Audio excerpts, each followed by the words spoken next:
Ace Hardware, man. There's no plan here.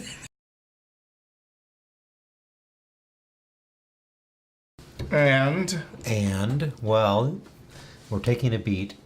You wanted to know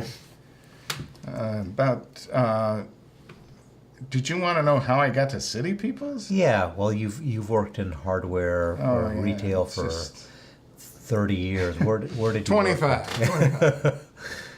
I was part of the crash of a famous Seattle department store, which was called Frederick and Nelson.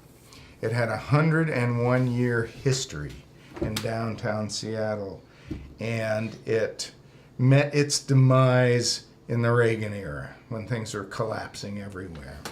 And besides the fact that if anybody knows anything about department stores, big department stores, they were the malls, the shopping malls of old. And it was so bizarre because people just kept coming in when, we were selling off all the stuff, and it was just collapsing. And I met my wife here 50 years ago. You can't close. And I said, well, fucking buy stuff.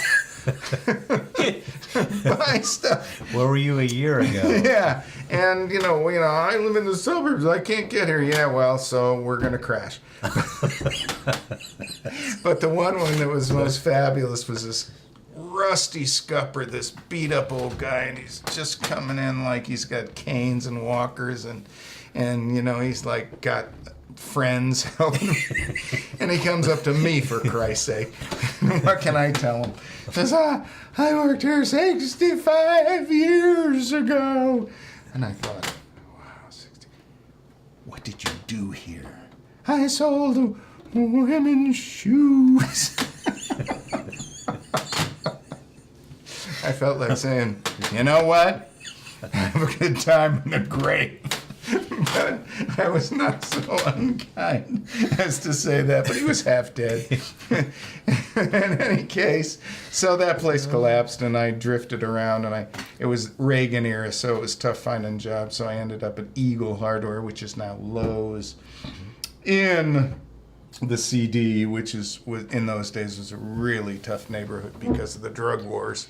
There were guns and madness everywhere down there, so you really had to be delicate with those people. You had to be so polite. And I learned an interesting thing down there, and it really was good information to be down there, and that is, what I ultimately understood was, no matter who the hell you are and where you came from and what your numbers were on anything, you deserved respect.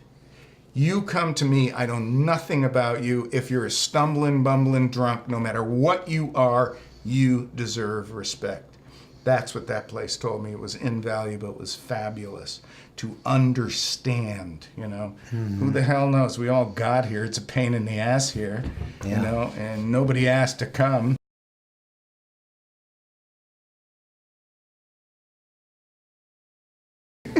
Well, I'm dying to hear it. Well, what he did was he waited till the mole was out somewhere, and I don't know where he got the information that this was a really good idea.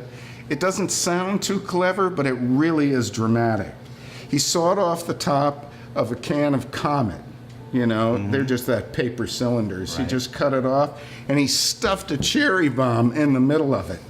2 of these, and he blew them up in the mole's room, and I am telling you, the dust was in absolutely everything.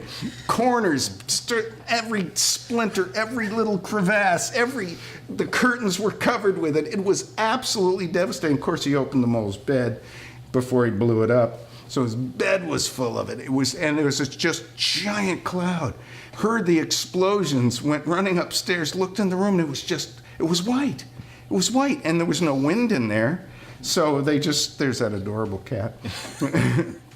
There was no wind in there, so it just sat there for endless period of time. And I'm telling you, I've never, ever seen a situation that was completely, every single aspect of that room was fouled with Comet. He took months. Don't get any ideas. It took just months for him to get it out of there. I mean, he had to live with it for just forever. So the moon did get his revenge, and that was delightful. The moon always gets his revenge. Rolling Carl Slate, please, or call it in Slate. This is scene 5. Can you sing it? This is scene 5. It's at my place. My name's Carl. What's your middle name, Carl? It's MICKE. It's my birthday.